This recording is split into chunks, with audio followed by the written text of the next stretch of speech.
प्रणाम आदरणीय सुंदर साथ जी, सभी को प्रणाम और मजल पर उपस्थित हो चुके हैं।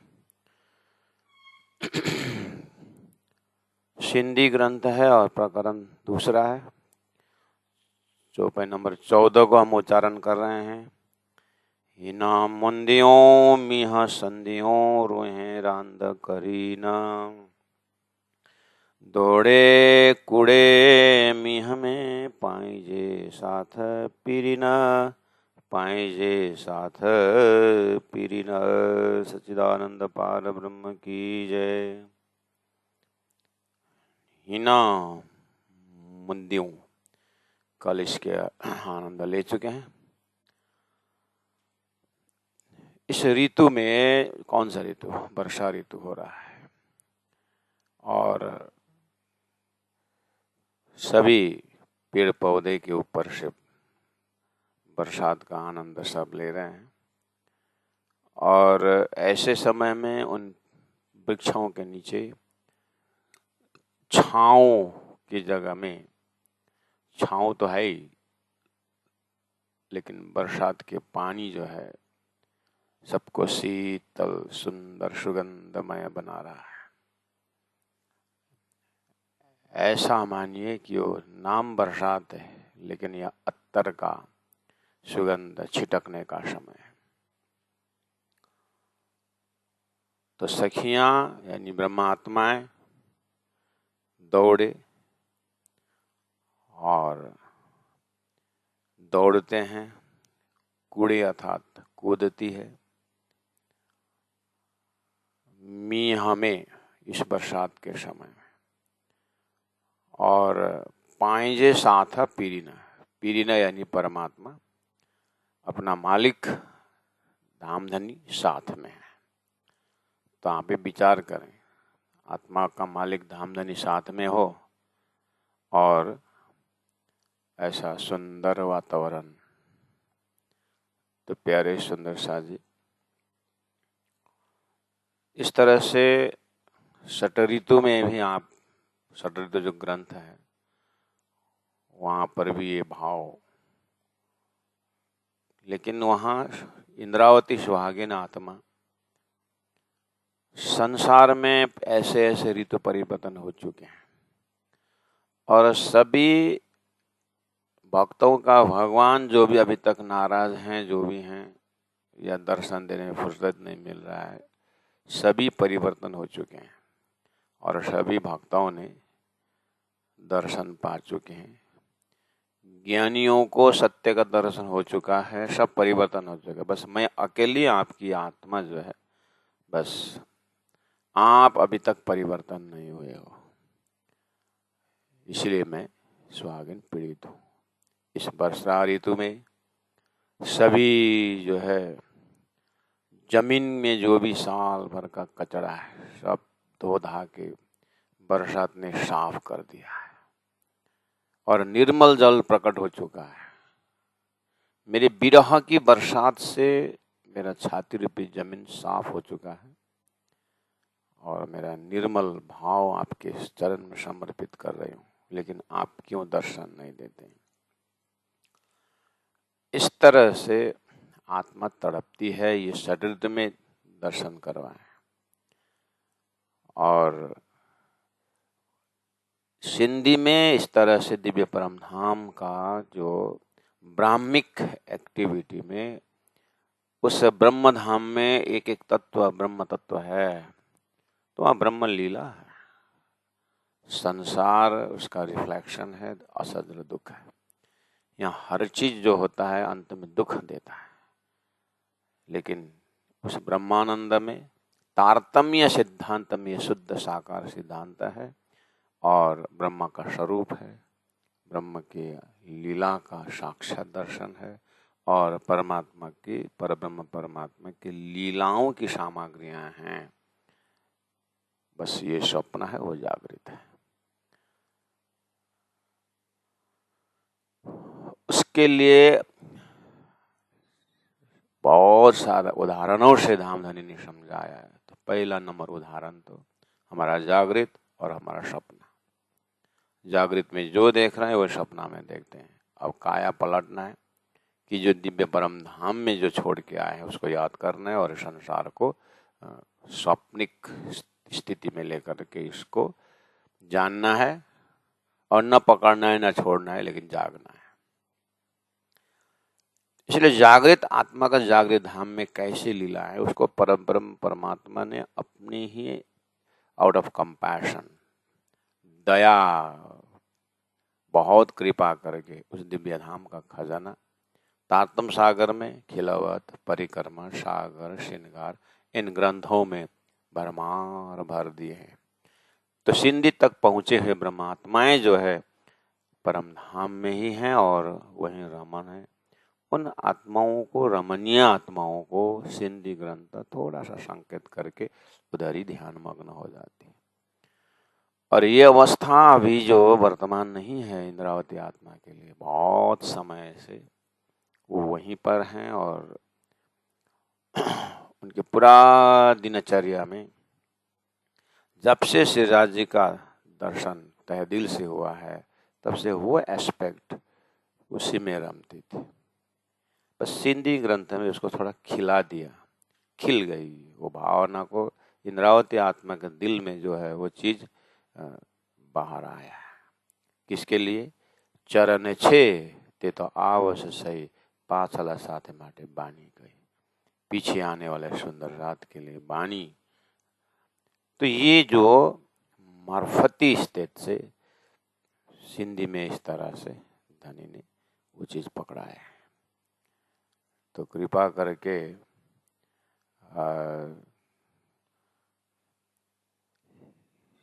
शब्द बहुत सिंधी होने के नाते थोड़ा सा डायरेक्ट पकड़ में न भी आया हो, क्योंकि महामती प्राण जी की वाणी में जाटी है, सिंधी है, अरबी है, फारसी है, हिंदी है, सभी भाषाओं का इसमें स्पर्श है।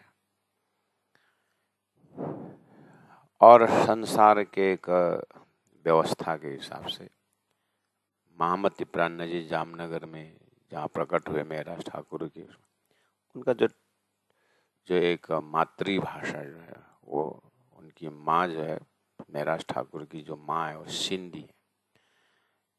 इसीलिए उनके सिंधी मित्र बहुत हैं, या सिंधी भाषा जो है वो स्वतः दिल में प्रकट होता है। ये धरती का एक स्वभाव है। तो लगभग संसार में जो जीव जो अंदर से दिल की बातें जब उगलता है तो स्वतः मातृभाषा जो कहा जाता है, अपने जो रीजनल लैंग्वेज में जो निकलता है, इस तरह से भी देख सकते हैं। तो ये विरह तो श्री इंद्रावती आत्मा यहाँ के शब्द इंस्ट्रूमेंट से ये निकल गई वाणी, लेकिन वाणी का विषय है परम धाम, वाणी का विषय है शाश्वत। भाषा एक माध्यम है, भाव एक दशा है, लेकिन सबको परमधाम सबका है। और खेल में तीन सृष्टि है, इसलिए ब्रह्म सृष्टि उसी दर्जा से इसमें डूबते हैं। तो प्राण जी का हृदय से जब ये सिंधी वाणी जब प्रकट होती है तो हृदय में कैसी दशा है। मैंने पहले ही कहा कि ये 24 घंटा में अनंत अनंत वृत्ति हमारी होती है, लेकिन कुछ एक वृत्ति जो है अपने प्रिय वस्तु में, प्रिय व्यक्ति में, प्रिय लक्ष्य में कहीं न कहीं वो टिका हुआ होता है। खुद देख लेना, अपने आप देख लेना कि वो घोर नींद में अगर गए तो कुछ देर घोर निंद्रा के कारण अलग हो सकता है, लेकिन जागृत स्वप्न तक में वो साथ में रहता है। हाँ, सुसुप्ति जो घोर नींद वाला जो अवस्था है उसमें ये जो बाहर का इंस्ट्रूमेंट जो है वो याद नहीं करता होगा, लेकिन सुपर कॉन्शियस में फिर भी वो चीज बैठा हुआ होता है। विस्मृति हो सकता है, लेकिन स्मृति पटल में वो प्रिंट होता है, इसीलिए दूसरे दिन फिर कंटिन्यू हो जाता है। जब जगने के बाद नींद से जगे तो फिर कंटिन्यू, इसका मतलब बीज वहां है, अंकुर वहां होता है।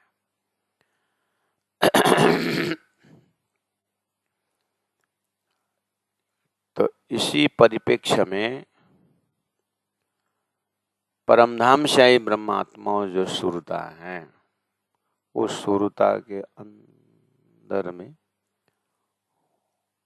वो दिव्य परमधाम वो बीज की तरह, अंकुर की तरह रहा हुआ है। उस चीज को यहाँ संसार में वो लिंक भूला नहीं हो, उसी सुरता की बारीकी उसमें वो परमधाम की चितौनी हरदम होता रहता है।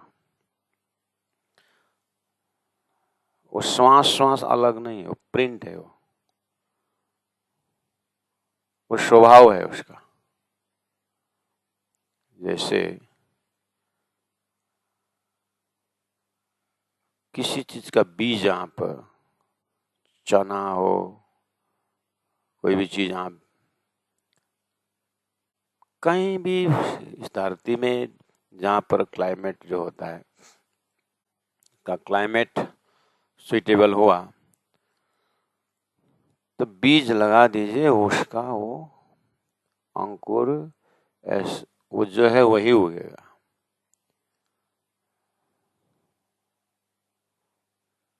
जो है वही उगेगा। अगर मौसम नहीं मिला, क्लाइमेट सूट नहीं हुआ तो वो मर सकता है, वो ऐसे ही सड़ सकता है। लेकिन उसको जब क्लाइमेट होना है, सूट हुआ, तो मक्का का बीज जो है मक्का ही देगा। उसने अंकुर नहीं बोला, वहां गेहूं नहीं उगेगा। ऐसे ही ब्रह्मात्मा यहाँ खेल में आकर के भूलना ही संसार की व्यवस्था है, लेकिन जग करके भी देखना हो तो वो ब्रह्मात्मा के अंदर परमधाम है ही। उस दर्जा से यहाँ सिंद्रावती हृदय से परमधाम का वो अपने आत्मा का घर और स्वभाव को यहाँ पर दर्शाया गया है राज्य की कृपा से। तो पीछे आने वाले सुंदर साथ को ये धाम का खजाना दे रहे हैं कि किस तरह से अपने जीवन को सफल बनाया जाता है।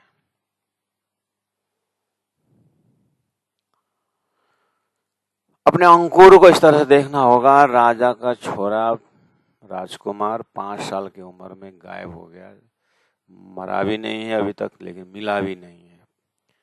25-30 साल होने वाला है, उस हिसाब से वो 35 साल का हो गया। अब राजा को राजकुमार चुनने का समय हो गया। उस 5 साल का पुत्र के वियोग में उसने एडॉप्टेड सन धर्म पुत्र बना के रखा था। तो अब घोषणा करने का समय हो गया है कि इसी धर्म पुत्र को ही अब राजा घोषित करने के समय में पहुंच गया वो 5 साल में खोया हुआ राजा। 5 साल में खोया हुआ राजकुमार जो आया है, तो बीच में गायब था, इसलिए राजगद्दी दूसरे तरफ धर्मपुत्र के ऊपर जा रहा था। लेकिन जब राजकुमार आया तो उसको उस बीच के 25 साल के गैप में जो राजकुमार हुड जो है, उसका जो राजा का अंकुर है वो गायब नहीं हुआ है, फिर शुरू हो गया। ऐसे ही खेल में ब्रह्मात्मा ही है, परमधाम भूली है, लेकिन तारतम वाणी द्वारा जैसे वो जागृत हो गई तो उसका हृदय में परमधाम प्रत्यक्ष है। उस दर्जा से ये धाम लीला को यहाँ पर सिंचन किया जा रहा है। तो अंकुर के इस दृष्टांत से हमारी सोई हुई सुषुप्ति जो शक्ति है उसको इस तरह से उजागर करना है कि हमको धाम दिए हैं, धनी से प्यार हो गया है और सामग्री दिया गया है, तो पूरा संसार और एक तरफ हो जाए, लेकिन मेरी जो सुरता जब जग जाती है तो मेरा सीधा एड्रेस राज्य का चरण होता है, राज्य का धाम होता है। वो लीला में सुख विलास दिव्य परम धाम रहता है। ये आत्मा का अंकुरी खजाना है। ये किसी से ऊपर से डालने से या किसी से निकालने से उन्हें नहीं होता है। ये कोई चिपकाया हुआ धन नहीं है, ये कोई हाइब्रिड नहीं है, ये इसका ओरिजिनल है। उस राजकुमार का पिता का राजा का अंकुर है वो। इसी तरह राज्य का ब्रह्मांगना उनका परमधाम उनका अंकुर है। हमें जाति स्मरण करना होगा। वहीं जाकर के धनी ने कहा है, पहले आप पहचानो रे साधु, पहले आप पहचानो कि आपके अंदर में परमधाम है कि ये शरीर संसार व्यवहार ये झूठा लटका हुआ है, क्या रखा है अंदर।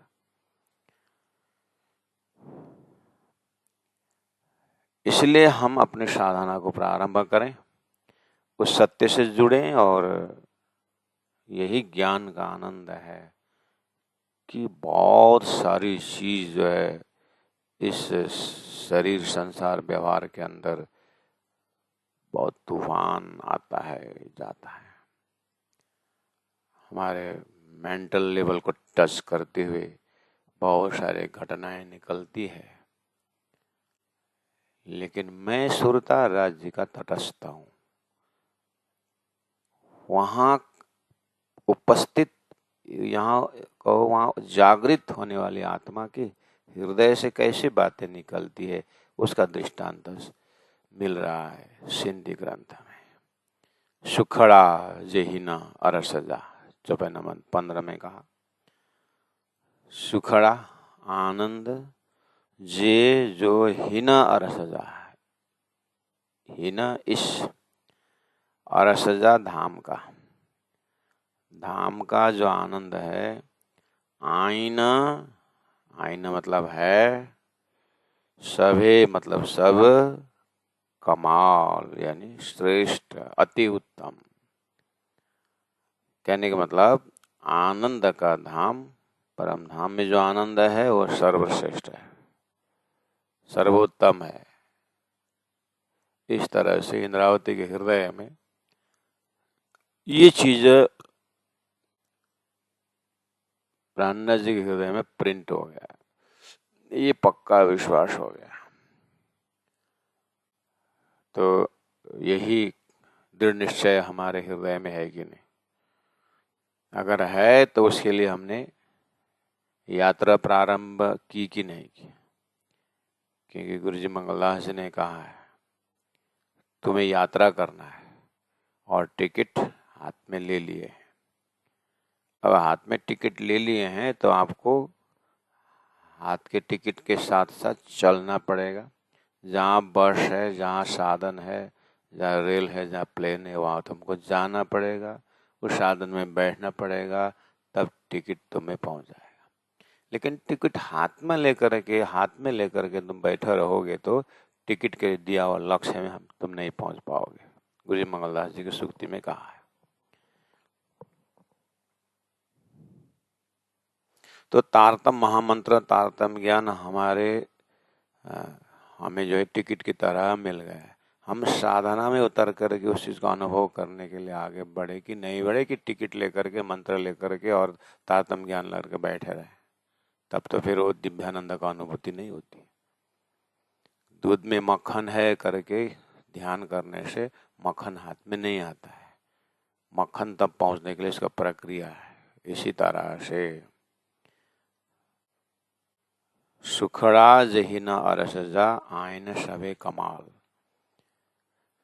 परमधाम का सुख जो है सर्वोत्तम है। इसी जगह में अब आप चलिए। इतने सारे संसार में ज्ञानी हुए, भक्त हुए, सारी किताबें लिखी गई, सभी ने अपना अपना ग्रंथ लिखा, सभी यही बोलते हैं ब्रह्म सत्यम जगन मिथ्या।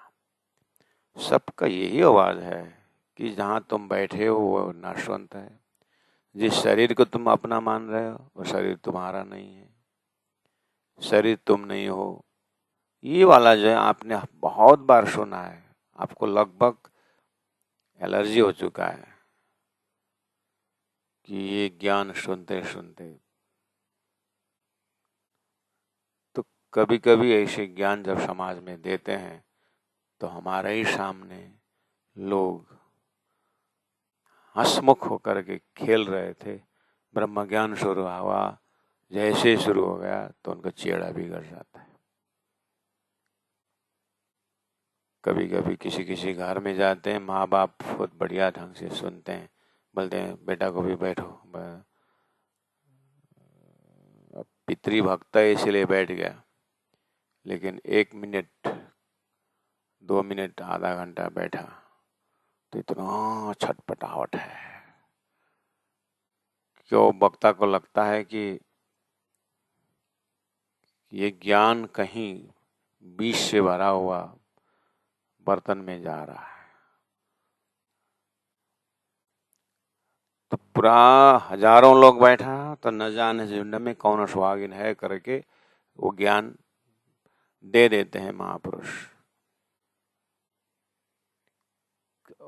1000 बैठे हैं तो 200-400 चले भी गए तो कोई फर्क नहीं पड़ता है, लेकिन आप अंदाज लगाइए एक ही व्यक्ति सामने में बैठा है और उसको आप ब्रह्म ज्ञान सुना रहा है, और वो जैसे कि वो धारा से पानी तो गिर रहा है लेकिन बर्तन उल्टा हो, तो ये कैसा नजर आता है। तो इस अर्थ में संसार में 3 सृष्टि है। रिसेप्टिव जो है, ग्रहण करने की जो क्षमता है, तो उसमें तो इसीलिए तो परवाह, मर्याद, पुष्ट 3 दर्जा का क्यों रखा है। इसीलिए श्रोताओं में सोता, सरवता, सोता, सरवता और श्रोता 3 दर्जा बोलते हैं ना। एक सोता है, एक सरवता है, इधर उधर टोकता रहता है, और एक सही में श्रोता होता है।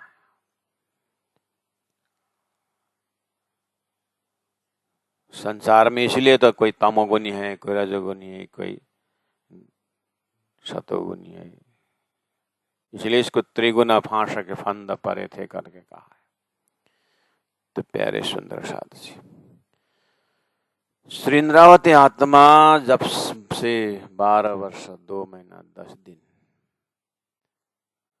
संसार के उम्र के हिसाब से सदगुरु के पास पहुंचने के बाद तो इंद्रावती आत्मा धाम की जैसे कहा, उन्होंने धाम को साधा और फिर 75 का उनका प्रकटीकरण है 1675, और 75 में जैसे ही 1600 पूरा हो जाता है, 1700 लगता है, तो उनका उम्र 25 हो गया। तो 25 साल की उम्र से 28 साल की उम्र 1703 तक आप देखेंगे तो सदगुरु के साथ 13 वर्ष तक ये ब्रह्म चिंतन को श्रवण करते करते अब हृदय में वो परम तत्व जो हृदय में था वो परम तत्व उगने लगा। वो परम तत्व जो अपने असली स्वरूप में आने लगा तो उस समय के शरीर, संसार, व्यवहार जो बाधाएं थी, ये सबको हटते हटते, जैसे हम स्विमिंग करते हैं तो दोनों हाथ पैर इस तरह स्विमिंग करते हैं, स्विमिंग करने वाला। इसलिए रेहू नाही, रेहू नाही, रेहू नहीं, मैं ये नहीं हूं, मैं ये नहीं हूं, तो मैं वो परम सत्व हूं, मैं वो ब्रह्मात्मा स्वरूप में अपने आप को पाया। तो दिव्य परम धाम का दर्शन प्रत्यक्ष उनको हुआ। प्यारे सुंदर से सदगुरु महाराज ने और महामति प्राणनाथ जी ने जो दिव्य परम धाम को हमें अवलोकन कराया, आज हम उसको चर्चनी सब्जेक्ट में लेते हैं, और चर्चनी सब्जेक्ट एक विषय है हमारा, तो ये सीखने का विषय हो गया है। जागने का विषय जब तक नहीं बनाएंगे तो सीखने का विषय है, तो सीखेंगे, बुद्धिजीवी बनेंगे, ज्ञानी बनेंगे, लेकिन ब्रह्म आत्मा वो सीखने का दर्जा से नहीं होता है, ब्रह्म आत्मा तो होने का दर्जा से होता है। उसी का नाम है अंकुर। आज भारतीय सिलेबस में गांधी मैनेजमेंट पढ़ाया जाता है। महात्मा गांधी का विषय में पढ़ाया जाता है कि किस तरह से महात्मा गांधी ने एक मैनेज किया सारे। महात्मा गांधी को पता ही नहीं है कि उनका पॉलिसी यहाँ पर पढ़ाया जाता है। ऐसे बड़े बड़े कंपनियों जिन्हें स्थापित किया है और कंपनी किस तरह से स्टैब्लिश किया और आगे कैसे रन किया, उनके विषय में किताबें लिखी गई और उन्हें पढ़ाया जाता है। लेकिन जिस व्यक्ति ने जो किया है, वो जिस व्यक्ति के विषय में मैनेजमेंट पढ़ाया जाता है, उस व्यक्ति को पता ही नहीं कि उनको पूछा जाए कि आप किस तरह से मैनेजमेंट किया, वो अब खुद बता सकता है। लेकिन किताब उसके विषय में लिखा गया है, वो हम पढ़ते हैं।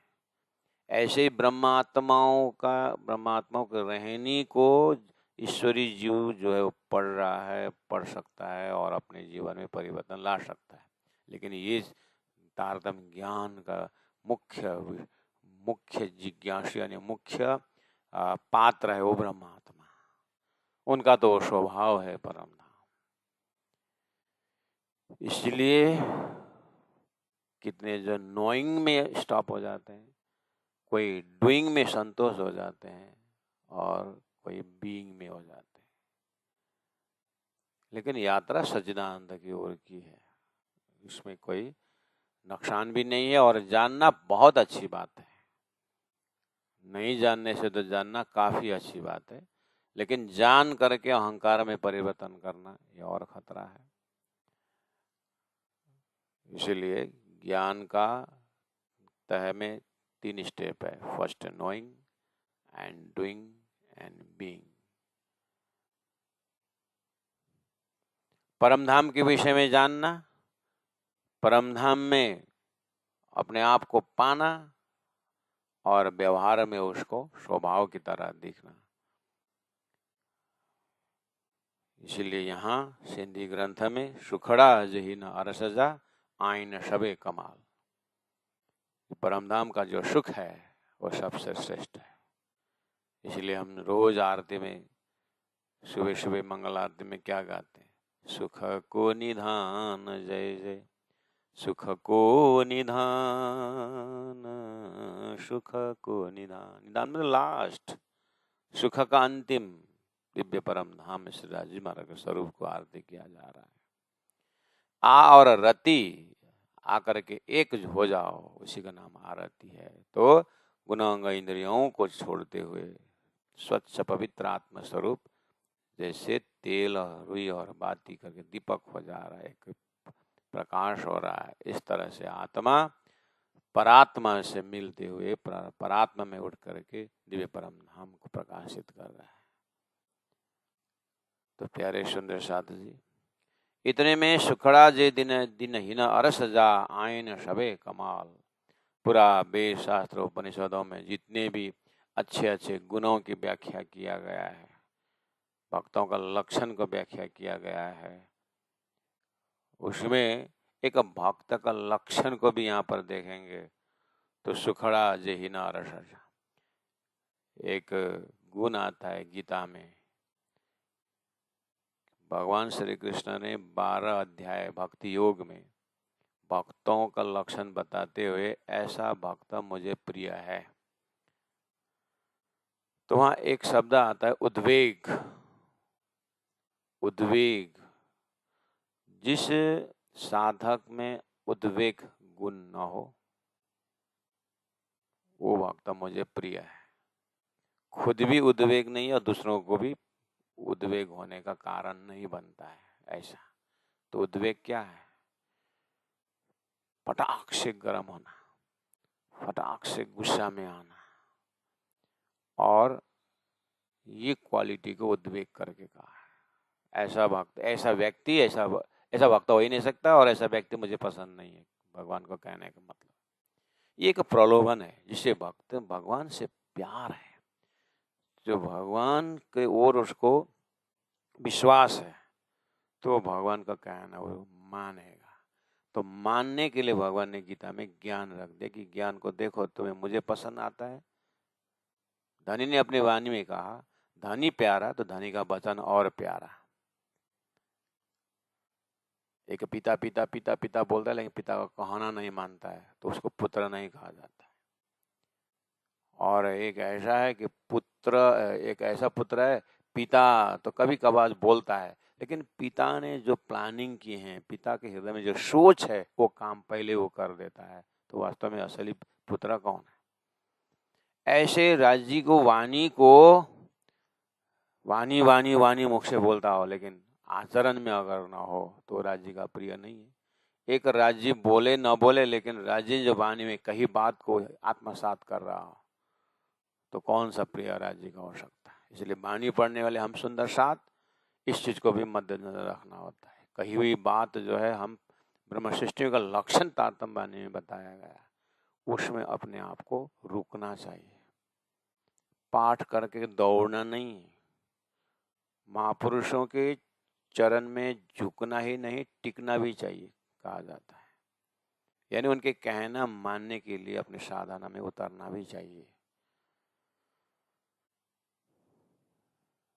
तो जब कहा कि सुखड़ा जे हिना अरस जा आयने सबे कमाल, तो जो उद्वेग जो शब्द में उठा रहा था, गीता का एक शब्द ले रहा था, तो आदमी एकदम आक्रोश क्यों होता है? क्योंकि भगवान ने ये शब्द जो दे रखा है, ऐसा भक्त मुझे अच्छा लगता है जो आक्रोश में नहीं आता, जो उद्वेग नहीं होता है। अब ढूंढना पड़ेगा, उतना ही लेकर के अपने दिनचर्या में आना पड़ेगा। और भक्त का एक इमेजिनेशन है, ये है ऐसा भक्त मेरा प्रिय है। तो अब हजारों वर्ष लोग भागवत पढ़ते हैं, गीता पढ़ते हैं, तारतम्य वाणी पढ़ते हैं, तो हमें रुक करके सोचना चाहिए कि चलो, भक्त का ये गुण भगवान को अच्छा लगता है कि जो उद्वेग रहित है, तो मुझे अब उद्वेग,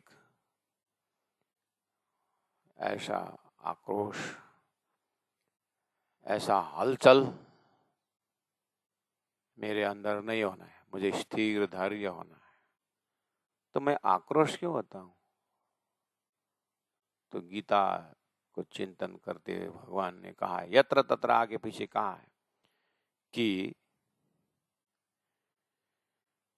संसार में कर्म तो करना पड़ता है। एक एक गुण एक एक रिलेटेड है, एक एक अध्याय एक एक में रिलेटेड है, चेन है। जंजीरा मुसाफ की मोतियों में पिरे हुए जैया, जो है प्राण जी ने जंजीरा शब्द वाणी में कहा है। सृष्टि के शुरू से लेकर के परमधाम से लेकर के परमधाम तक सब चीज कनेक्टेड है तारतम्य वाणी में। इसी तरह वेद शास्त्र उपनिषद को भी खोल के देखें, एक आपस में कनेक्टेड है। जो गीता को 18 अध्याय एक आपस में कनेक्टेड है। तो उदाहरण अगर हम लें, 12 अध्याय में भक्ति योग में उन्होंने ऐसा भक्त की व्याख्या की। तो अगर हम कर्म योगी हैं, संसार है, कर्म तो करना पड़ता है, तो कर्म योगी हैं, तो मैं कर्म योग करते हुए मुझे उद्वेग गुण प्राप्त नहीं करना है। तो फिर मैं कर्म योगी हूँ, ये उद्वेग मुझ में क्यों आता है? मुझ में इतना हलचल, इतना रेस्टलेस क्यों होता है? मैं तो कर्मयोगी नाम से जा रहा हूं। तो कर्मयोगी स्वतः वो उद्वेग शून्य हो जाता है अगर उसमें फल की आकांक्षा अगर उसने त्यागा हो। कर्मेण्यवाधिकारस्ते मां फलेषु कदाचन, ये मंत्र है। कर्म करो, फल की आशा ना करो। तो ये गुण सुनने में बहुत आसान है, करके देखें। मैं ये काम कर रहा हूं, मुझे फल का कोई आशा नहीं। कोई बोल सकता है मुझे ये बिजनेस चालू करना है तो मेरा प्रॉफिट का मार्जिन क्या रहेगा? पहली बात वो आती है। इसलिए संसार कर्मभूमि कर्म कर रहे, उससे हटके है भक्त का लक्षण, उससे भी हटके है ब्रह्मात्माओं का लक्षण।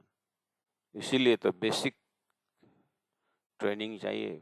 बेसिक नॉलेज के बिना ऊपर नीचे तो बालों का फाउंडेशन लगाया है और ऊपर कलश बहुत सुंदर सजाया है, इसका फाउंडेशन अच्छा नहीं होता। ब्रह्म सृष्टि पूरा जो सृष्टियों को जानते हुए वहां से गुण को छांट काट के ऊपर, फिर ईश्वरीय गुण से आकर के उससे भी ऊपर, उसके बाद ब्रह्म सृष्टि का क्वालिटी की बात आती है। तो एक उद्वेग गुण के लिए आपको मैं उदाहरण दे रहा था। तो जो मेरा कर्म करूं फल की चाहना न हो, पहला तो ये प्रैक्टिस करना पड़ेगा। सुनने में आश्चर्य लगता है, लेकिन ये कर्मयोगी इतना विश्वास है कि भगवान ने बोल दिया कर्म करो को फल की इच्छा न करो। भगवान कितना प्रेमी है, कर्म करने का फल मिलेगा ही, क्यों टेंशन लेने का, कर्म करते रहो बस। इतना ही तो ट्रिक करना है, थोड़ा सा हृदय में दिमाग में चाबी घुमाना है। भगवान क्या बोल रहे हैं, कर्म करो फल की इच्छा न करो। तो जब कर्म करो बोला है तो मुझे मेरा काम कर्म करना है, तो फल तो मिलेगा ही, उसमें क्यों टेंशन लेने का। लेकिन हम कहाँ बिगाड़ते हैं, कर्म करते समय ही फल घुसा देते हैं, तो लास्ट में क्या होता है, फल भी बिगड़ जाता है और कर्म भी बिगड़ जाता है। कर्म ही बिगड़ गया तो फल, जैसे 10वीं में पढ़ रहे लड़का को बोला कि बेटा तुम फर्स्ट डिवीजन आओगे ना तो तुमको मोटर बाइक खरीद के देंगे। अब फर्स्ट डिवीजन और मोटर बाइक दो चीज है। लड़का फर्स्ट डिवीजन तो कान से सुना और दूसरा कान से मोटर बाइक भी सुना। तो अब ये किताब खोल के बैठता है और मेरा मोटर बाइक आने वाला है, मेरा मोटर बाइक आना। पिताजी को बोलूँगा काला मोटर बाइक करो, नहीं नहीं लाल खरीदूंगा। 5-7 दिन बाद लड़का बोलता है पापा रेड कलर का हाँ बाइक, जबकि उसका एग्जाम आना और 4 दिन बाकी है। तो पिता ने जो प्रलोभन रखा था उसके लिए 12 दिन पहले रखा था और 4 दिन और बाकी, तो बीच में 8 दिन ये क्या किया, 8 दिन इसने वही मोटर बाइक को चिंता करता रहा। तो कर्म करो फल की इच्छा मत करो बोले थे, तो यहीं पर बिगड़ गए कि नहीं किया। वो फल को कल्पना करने लगा। उसका कर्तव्य था कि मुझे कर्म करो फल की इच्छा मत करो। तुम फर्स्ट डिवीजन हो तो मोटर बाइक, और फर्स्ट डिवीजन वाला में ध्यान देना था, लेकिन फल में ध्यान दिया तो पढ़ाई भी गई, मोटर बाइक भी गई। ये हालत संसार में कर्मयोगी का संभव है, इसलिए भक्त खड़ा हो गया।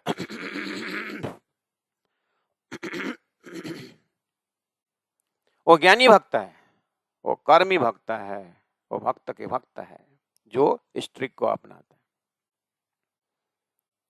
इसलिए भगवान ने कहा कर्म करो। मैक्सिमम संसार में साधक कर्म के साथ साथ फल घुसा देता है, इसलिए फल का चिंता करता, कर्म बिगाड़ता है। ये ट्रिक्स। तो मुझे फल की चाहना अगर है और मुझे फल जितना मैंने सोचा था उतना नहीं हुआ तो मुझे आक्रोश आ जाता है, बस। ऐसा भक्त मुझे प्रिय नहीं, इसलिए उद्वेग रहित उद्वेग मुक्त भक्त चाहिए। कहने का मतलब परमात्मा इतना भरोसामंदी है कि उसको परमात्मा से अच्छा और परमात्मा के आदेश से अच्छा कुछ लगता ही नहीं है उसको। तो जो भी आदेश को पालन करने को तैयार है, तो भगवान के प्रिय हो ही गया। कहने का मतलब है कि हर तरह से परमात्मा अच्छे हैं, परमात्मा श्रेष्ठ है, परमात्मा ही सबकी सत्तावान है। इस तरह से भक्त उसी में एकाकार हो जाता है। और अब देखिए ध्रुव को इतना समय रहना पड़े, भगवान में रहा इसीलिए भगवान ने बचाया। प्रहलाद को वैसे ही देखिए। इस तरह से भागवत में या ग्रंथों में भक्त का लक्षण आता है, ज्ञानी का लक्ष्य आता है। ज्ञानी का मतलब व्याख्या लक्षण आता है। आइए तारतम वाणी में, तो तारतम वाणी में लक्ष्य क्या दिया है, तो जो चीज जैसे साधारण नियम है जीव का, जीव वहीं पर चिपकता है जहां पर प्रेम है और जहां पर श्रेष्ठ गुण है। हमारे दिनचर्या को देखें, हम कहाँ हमारा मन बैठ जाता है, जहां प्रेम है और जो चीज श्रेष्ठ है उसमें ये मन रहता है। तो अब ढूंढने निकलिए प्रेम कहाँ है। तो संसारी वस्तु से उठ करके लोग अलौकिक प्रेम में पहुंच चुके हैं। अब आपको फिर इसलिए तो ज्ञान की जरूरत है, इसलिए तो आगे वालों ने निष्कर्ष दिया हुआ, उन्होंने 80 साल का अनुभव बता करके आपको बता दिया, तो आपको 20 साल में उनका अनुभव ही लेके चलेंगे तो आप 80 साल तो आगे निकल गए ना। आप 20 ईयर्स के हैं और सामने वाला 80 साल के, उन्होंने अपने अनुभव बताया, तो उनका अनुभव आप शेयरिंग करेंगे तो आप आगे बढ़ेंगे। तो 80 साल में आपने 81 ईयर्स का काम किया, उनका अनुभव ही लेके चलेंगे तो आप तो 20 है, लेकिन उस 80 साल का अनुभव ले लिया तो आप कितना हो गए, आपका उम्र कितना हुआ, 81 हो गया। कि उसी को बोलते हैं ज्ञान वृद्ध। वो वय वृद्ध है, 80 साल से, उम्र से, अवस्था से वृद्ध है, आप ज्ञान वृद्ध हो गए, क्यों, उनका अनुभव ही आपने ले लिया, इसीलिए उसको बोलते हैं 20 साल की उम्र में ज्ञान वृद्ध। तो महाभारत से क्या नहीं करना चाहिए सीख लिया तो आप एक युग आगे निकल गए। रामायण से सीखे कि क्या करना चाहिए, मर्यादा क्या, वो अपने उम्र में ले लिया तो आपने त्रेता युग भी पार कर लिया। कहने का मतलब ये शास्त्र परमात्मा ने क्यों दिया, वो ऋषियों के मुखारबंद से अनुभव दिया है। इन सभी अनुभव का महा अनुभव जो है अलौकिक अनुभव तारतम सागर ग्रंथ है। तो तारतम सागर ग्रंथ में जो परमधाम की बातें बताई है उससे श्रेष्ठ क्या हो सकता है। हालांकि स्वर्ग का भी अच्छा बताया है, वैकुंठ की भी अच्छा बताया, गौलोधाम को भी अच्छा बताया। ऐसे बोलते बोलते अक्षर ब्रह्म के अक्षरधाम भी बताया है। उसके आगे जो है अक्षरात् परतः पर परम धाम का वो खजाना दिया है। तो उससे श्रेष्ठ क्या हो सकता है। जब बुद्धि ने वो श्रेष्ठ धाम का जब ले लिया तो फिर अब आगे आपका मन कहाँ टिकने वाला है, पूछिए अपने आप को। तो जब श्रेष्ठ जगह में रहता है तो परम धाम से श्रेष्ठ तो कुछ है ही नहीं। और जहां प्रेम है वहां टिकता है। तो तारतम्य ज्ञान ने प्रेम तो इंद्र को भी बताया, प्रेम तो ब्रह्मा विष्णु महेश को भी बताया, प्रेम तो गौलोक धाम को भी बताया, प्रेम तो अक्षर धाम का भी बताया, और प्रेम ब्रह्म दो एक है करके, प्रेम और ब्रह्म तो एक ही स्वरूप है करके ब्रह्म धाम के ब्रह्म में प्रेम का स्वरूप बता दिया। उससे ज्यादा अब मन कहाँ टिकने वाला है। इसीलिए धनी ने कहा देखा सातों सागर, देखा सातों लोक, पाताल सातों देखिया, जाग गया पीछे सब फोक, जागने के बाद सब झूठा है। तो फिर इसलिए हम ज्ञान को, इलम में लज्जत क्यों है, ज्ञान में लज्जत स्वाद क्यों है, वो सत का सत, झूठ और दूध का दूध, पानी का पानी, माया क्या है ब्रह्म क्या है वो अलग कर देता है। उसके बाद कम समय में ब्रह्म में दिया तो फलदायक हो सकता है। बिना विवेचन किया हुआ भक्ति जो है अंदर अंत में धोखा भी दे सकता है। तो यहाँ क्या कहा, सुखड़ा जे हिना रसजा, जो परमधाम का सुख है, जो आनंद है, उसको छोड़ करके दूसरा कोई है ही नहीं, हमने देखा। और आईने सबे कमाल, वो सब श्रेष्ठ है, इसीलिए हमारा मन कहाँ जाना है। तो अगर मैंने संसार के वस्तु को अच्छा और प्रेमी माना तो उस चीज को मुझे प्राप्त करने का जब आक्रोश, प्राप्त करने का जब मेरा लक्ष्य बन जाता है, उसमें अगर कोई बाधा पहुंचा देता है तो मैं आक्रोश हो जाता हूं।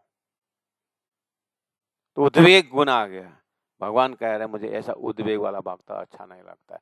वैकुंठ जाने वाला, स्वर्ग जाने वाला, गोलोक जाने वाला को भी ऐसा क्वालिटी वाला अच्छा नहीं लगता है करके भगवान बोल रहे हैं। तो परमधाम से आई सुरता को संसारी वस्तु में बाधा पहुंचा, विरोध हुआ करके गुस्सा होना, नाराज होना, दुखी होना, ये कोई उसके भाग्य खोटा नहीं है। कहाँ सच्चिदानंद में रमने वाले आत्मा संसार के झूठे वस्तु को अच्छा मान करके मोहित होकर के जीवन को गमाना और उसमें आक्रोश होना, उसमें लड़ाई करना, झगड़ा करना, और भाई भाई का झगड़ा हो करके लोग इस तरह से एक आपस में समय करते। तो ये क्या अच्छा लगा इनको, इसका सब जीव का धंधा है। सुरता यहाँ कोसों दूर है। ऐसी सिंधी ग्रंथ उस सुरता का महाकारण, उस परमधाम का विषय वस्तु है। इसीलिए प्यारे सुंदर साथ जी, सिंधी ग्रंथ का भाव का पात्र होने में वैसे ही होना चाहिए जैसे आप सपना से जागने के बाद एक ही जागृत रहता है, ऐसे झूठे शरीर संसार व्यवहार से उठा हुआ व्यक्ति सुरता ही परमधाम का रस साधन कर सकता है। इसलिए इलम का परंपरा है, सिंधी ग्रंथ का शब्दार्थ ही देना ऐसा लक्ष्य है।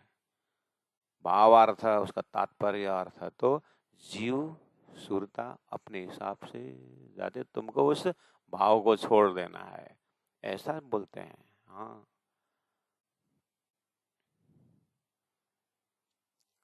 तो अपार सुख जो है, अब लिख करके कहाँ तक लिखे, इसलिए गुरु परंपरा कुछ हद तक शिष्य को आउट ऑफ कंपैशन, शिष्य का सभी गुण संपन्न शिष्य है, गुरु उसके ऊपर अब अपना पूरा हड्डी सुखाने को तैयार है।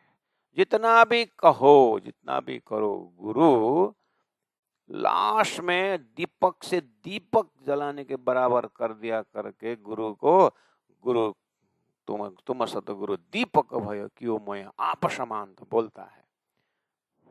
ये तो किया, ये गुरु के सम्मान में दिया हुआ है, लेकिन जितना भी दो, 16 आना में 12 आना से ज्यादा दे नहीं सकता है। पात्र देख करके 4 आना भी दे सकता है, पात्र देख करके 8 आना भी दे सकता है। तो अत्यंत सुंदर पात्र मिला तो 12 आना दे सकता है, उसके बाद 4 आना जो है ना, वो ऊपर वाले जितना देता है, जितना गुरु वहां से आगे नहीं कर सकता। इसका मतलब क्या रखा है, ये 4 आना क्या है, उसका स्वानुभव से निकलता है। लेकिन वो स्वानुभव में पहुंचने के लिए ट्रैक कौन सा लिया है, सूर्य में ट्रैक कौन सा लिया है, इंद्र वाला ट्रैक लिया है, स्वर्ग वाला, तो कर्म उपासना ज्ञान विज्ञान उसी भी खत्म होता। वैकुंठ वाला लिया है तो कर्म उपासना ज्ञान विज्ञान वही है, निराकार वाला लिया है तो कर्म उपासना ज्ञान विज्ञान वही है उसका।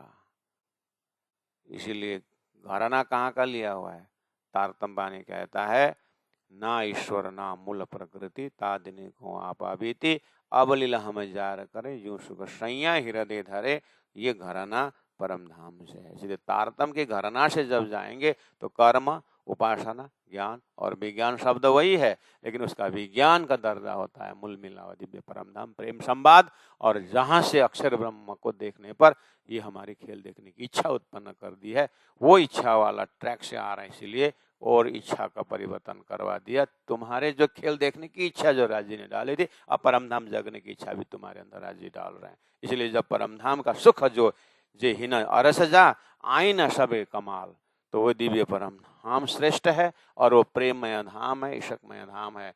तो मेरा सभी क्वालिटी जो है, चाहे गीता में हो चाहे भागवत में हो, सभी क्वालिटी परम धाम पहुंचाने वाला हो जाए, लेकिन जागना पड़ेगा, संबंध को स्थापित करना पड़ेगा। तो बोले रूहें बड़ी रूहां बीच में धनी सो नूर जमाल, वो दिव्य धाम के वासिंदा, दिव्य धाम में रहने वाला, जो वहां कौन कौन सदस्य हैं, अपने आप आत्मा स्वरूप है। बड़ी रूहां श्यामा जी महारानी आनंद स्वरूपा,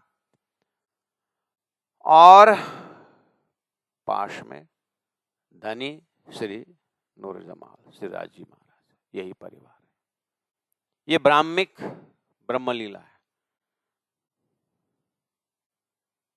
सागर, अब क्या देख रहे हैं, पहाड़ पेड़ पौधे, सागर में क्या देख रहे हैं,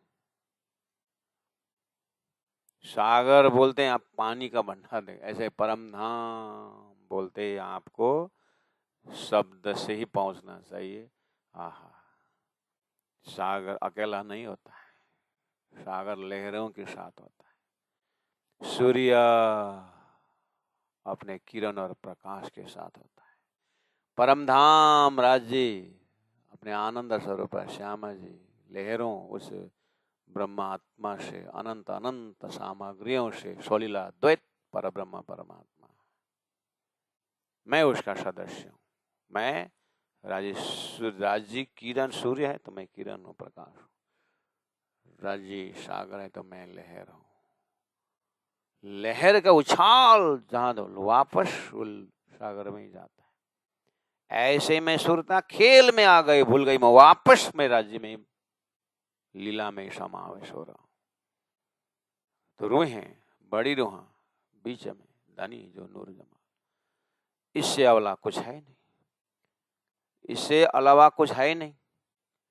और ये प्राप्त करना कराना राज्य के हाथ में है। तो मेरा ये सारा संसार के जो मायावी गुण जो है, मेरे में कहाँ फुर्सत है मैं किसी से गुस्सा करूं, किसी के ऊपर नाराज हूं, किसी में मैं क्यों, मैं ये मेरा स्वभाव ही नहीं है। तो ये दूसरों को स्वभाव लिया तो एक दुख तो उठाना पड़ेगा। ज्ञान यही तो छानबीन कर रहा है, ज्ञान यही अंधकार को हटा रहा है, इसलिए तो ज्ञान की बातें हो रही है, यही तो जानना है। और जानना लेकिन दीर्घ सूत्री होकर के नहीं है, फटाक से निकाल ही दो, ऐसा शास्त्र का आह्वान है, ऐसा धाम देने का आह्वान।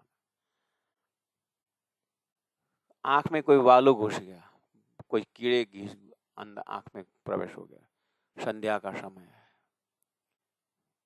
संध्या का समय है, करीब करीब 6:45 हो गया है। आप ऐसे बाहर बत्ती जला के निकले तो एक छोटे से कीड़े पता नहीं क्या घुस गया। अब ये संध्या का समय है, शास्त्रों में एक मर्यादा है कि सांझ के समय में कोई गेस्ट आते हैं तो उनको जैसे भी वो भोजन वोजन करा के विश्राम देना चाहिए, उनको भगाना नहीं चाहिए, कहा है। ये हमारा संस्कार है करके। आंख में एक गेस्ट आ गया रात को संध्या में, बालू घुस गया, गोभी घुस गया अंदर, कीड़े मकोड़े यहाँ घुस गए, ओह ये तो गेस्ट है, संध्या में आया, रखना चाहिए। रात भर रखोगे इसको? हैं? पूछो अपने आप को, रात भर रखोगे?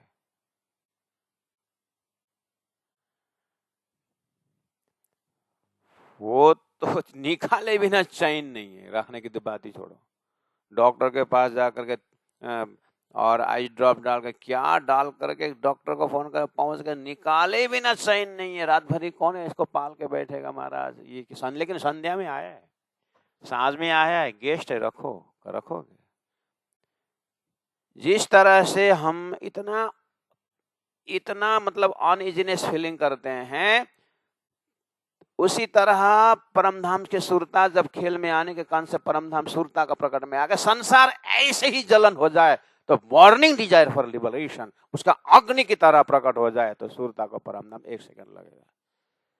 लेकिन अज्ञान इतना मोटा है कि इतना दुख है, फिर भी शुगर की तरह उस गली में ही उसको आनंद है। जीव को ये दशा है, इसलिए परमधाम दूर हो रहा है। जबकि यहाँ कह दिया रूहें बड़ी रूह बीच में धनी सो नूर जमाल सुखड़ा जहीना रसजा आईना सबे कमाल। इससे सर्वश्रेष्ठ सुख आनंद तो कुछ है ही नहीं। तो जब उसको स्वाद आ गया तो ये जीव संसार में रह सकता है? तो इसका परछाई विकार युक्त संसार में देखो, किसी लड़की का या किसी लड़का का एक आपस में दिल जब बंध गया तो वो हजारों समस्याओं को भी उनके पिता पीछे से बंदूक लेकर के दौड़ने पर भी वो मरने को तैयार होता है, लेकिन उसको अस्वीकार नहीं करता है। धरती में दिखाई दे रहा है। जब जीव का ये स्वभाव है तो क्या सुरता परमधाम का रसस्वादन आने के बाद अटकेगा क्या संसार में?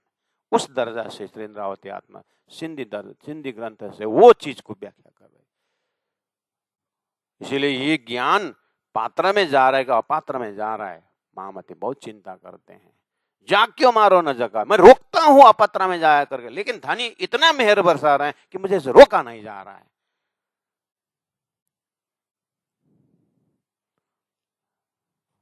इसीलिए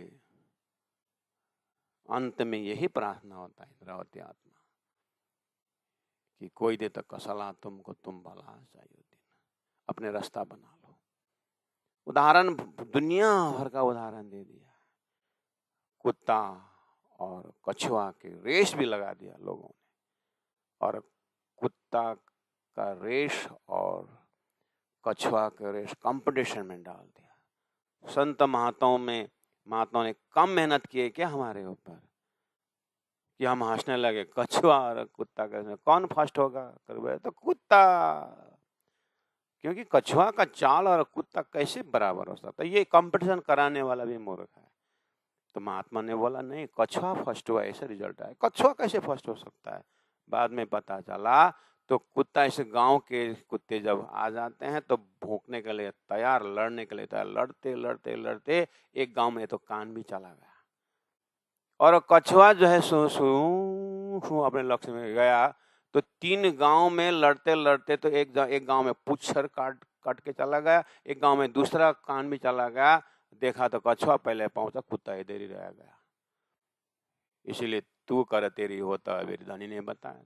सुरता उस तरह से सीधा नजर अपने लक्ष्य में रखती है, और वो कछुआ के चाल में भले हो लेकिन वो पीछे मोड़ के नहीं देखती है। लेकिन कुत्ता बुद्धि जो जीव है, ये संसार में भूखने लगता है। उसने निंदा किया तो आपने निंदा शुरू कर दी, उसने प्रशंसा किया तो उसी में अटक गया। इसीलिए ये संसार सुंदर बुलावाना है। जागृत आत्मा दिव्य परम धाम का लक्ष्य जैसे मिला तो सीधा प्रणव धनु सर्वे आत्मा ब्रह्म तत् लक्ष्य मुच्यते अप्रमत्तेन वेद्यव्यम सर्वतन्मय भवेत्। मुंडक उपनिषदों में इस तरह से लक्ष्य दिया हुआ है। हद पार बेहद बेहद पार अक्षर पार वतन जागिए नगर दिया है। तो अब रही बात हमारी अंदर की जो सुरता का अग्नि जो है, प्रेम अग्नि राज्य प्रति राज्य की तरफ कितना है। इसलिए हम राज्य को जिताएंगे कि खेल को जिताएंगे, ये भी हमारा परीक्षा है। राज्य को जिताएंगे, तारतम्य वाणी द्वारा हमें लक्ष्य दिया, और उनको जीत करेंगे कि माया को जिताएंगे। राज्य तो बोलते हैं कि माया तो हजारों कोशिश करेगी लेकिन मैं तुमको छोड़ूंगा नहीं, धनी भी दावा करते हैं। तो कोई हाथ दे रहा है ऊपर से तो नीचे वाला हाथ दे तब ना। हम तो हाथ देना ही नहीं चाहते हैं, जबकि धनी माया में आ गए हैं हमें हाथ पकड़ने के लिए, और हम छुपाते रहते हैं कि और शिव गुरु को बुद्धि जो है वो नरक ही अच्छा लगता है। कहीं ये दशा तो नहीं है। इसलिए हम किस दर्जा के श्रोता हैं कि सिंधी भाव का हम श्रोता हैं, सुरता हैं कि क्या है। पहला इस चीज को भी ऑपरेशन टाइम करना पड़ता है। आज लगभग 15 नंबर चौपाई में एक ऑपरेशन ही हुआ प्यारे सुंदर साथ जी, क्योंकि स्पष्ट है सुखड़ा जे हिना रसजा आयन सबे कमाल मामति प्राण जी जो बोल रहे हैं उन्होंने सारा सरोसाय में परम धाम का ही वर्णन कर दिया, क्योंकि अच्छा लगता है। और हमें अच्छा लगता ही नहीं लगता है, अगर लगता है तो वाणी में हम डूब जाते हैं, वाणी में नहीं डूबते हैं तो हमको संसार अच्छा लगता है। स्पष्ट ही हुआ कि वो कहाँ का है, ये वैकुंठ जासी की धाम, प्राण जी ने पूछ ही दिया है। तो विवेक जगह की नहीं जगह। आफ्टर ऑल मनुष्य शरीर में आने का मतलब ही क्या है, उद्देश्य क्या मनुष्य शरीर का, और सबको उद्देश्य पता चलता है तो फिर मूल मिलाव में भीड़ भी हो जाती है। इसीलिए a man elected by the people go to the Sangsad Bhavan, a soul selected by the Raji Maharaj come to the मूल मिलावा। इसलिए उस सिलेक्शन में है अपने आप को परीक्षा करना होता है। सुखड़ा जे हिना अरस जान आईना सबे कमाल, रूहें बड़ी रूहा बीच में धनी सो नूर जमाल, धनी सो नूर जमाल। बोलो श्री प्राणनाथ प्यारे की जय, सदगुरु महाराज की जय, तीनों पे धाम की जय, गुरु जी 108 मंगलदास जी महाराज की जय, गुरु जी 108 दीनदयाल जी महाराज की जय। प्रणाम।